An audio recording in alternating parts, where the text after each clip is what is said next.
3 things to continue in. Number 1. Love. John chapter 15 verse 9. Verse 9, he says, and you shall be my disciples. So if you're bearing much fruit, you're going to be his disciples. Now verse 9, just as he has loved me, who's that? The Father. Just as the Father has loved me, also I have loved you. Remain in the love of mine. Now that's a commandment. He says, remain in this love of mine. See, this love that Messiah bestows upon us, it has a power to change us. And how do I remain in his love? Well, we saw something. We saw that how do I remain in the vine? The answer is, if I remain in his word. So how now do I remain in his love? Well, he says, just as the commandments of my Father I have kept, also I remain in his love. So he's giving us a clear indication of how we experience the love of God.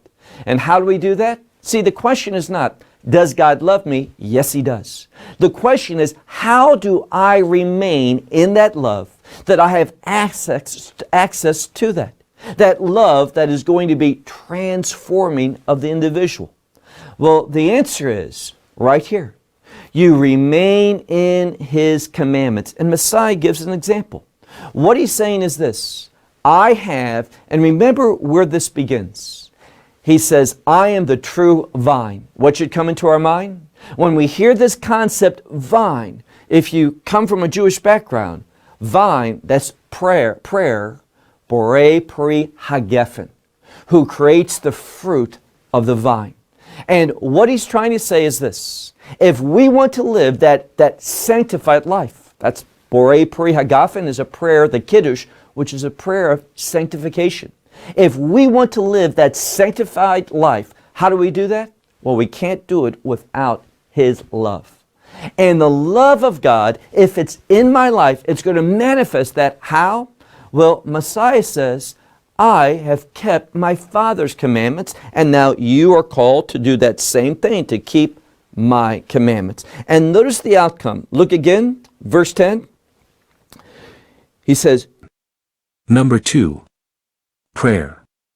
Romans chapter 12 verse 12. And Colossians chapter 4 verse 2. Finally, verse 12, he says, with hope you should be rejoicing.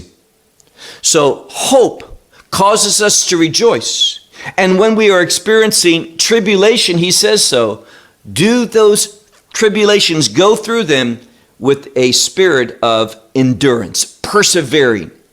And prayer, do so. How? What an important principle. So simple, but so often ignored. He says, when it comes to prayer, do so consistently. And that's why it's good to have times, established times for prayer. When you stop what you're doing and you go before God, and this is what he's speaking about, prayer in a consistent way. So prayer in this consistent manner, this consistent way, being committed to it, and the needs of the saints, he says, participate with. So when there's someone who has a need, a fellow believer, be willing to participate, share in those needs of the saints. And then finally, the last thought, he says, you pursue, and this is a word of intensity. You pursue, and he says, loving foreigners. Now, scholars say there's two ways to understand that. People that you don't know, that they're foreign to you, they're unknown to you, unfamiliar. So strangers. And then we can understand it in a literal way, those that are foreigners coming from other countries. Do you realize that many people are displaced today because of war and other problems?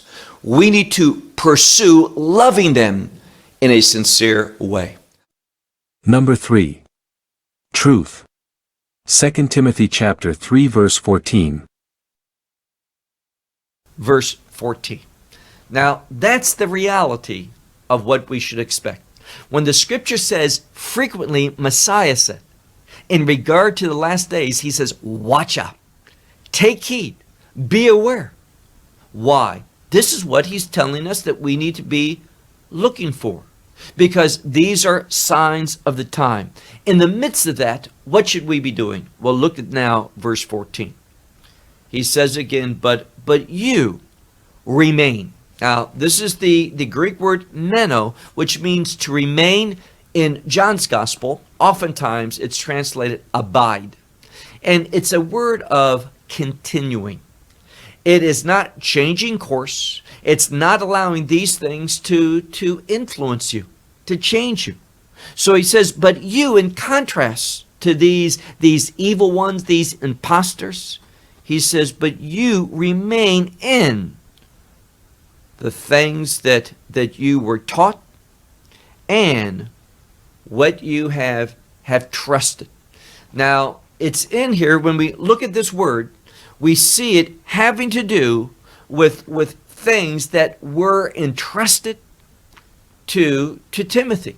And these same things, we're studying them now.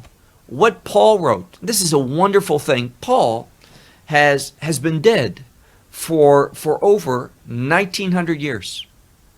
But he is still having an effect on me and you and all believers, because he was submissive to the will of God. And God still using his writings to make a great impact upon individuals. So he tells Timothy, but you remain in what you were taught and what you trusted in, knowing, now notice this, knowing from whom you were taught. Who taught you these things? Now here again, Paul's not operating out of pride. He is simply operating out of a confidence, an assurance that what he is sharing does not originate with himself. Paul's not saying, I am so wise, I'm so smart, I'm the one that figured these things out, and I'm the one who's teaching them. Paul would never agree with that.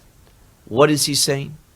He's assured that he's received these things from God, that they're truth from heaven, and therefore he's admonishing Timothy that you remain committed to these things. Verse 15. Now, how can we summarize or generalize what Paul was teaching? Well, look at the next verse, verse 15.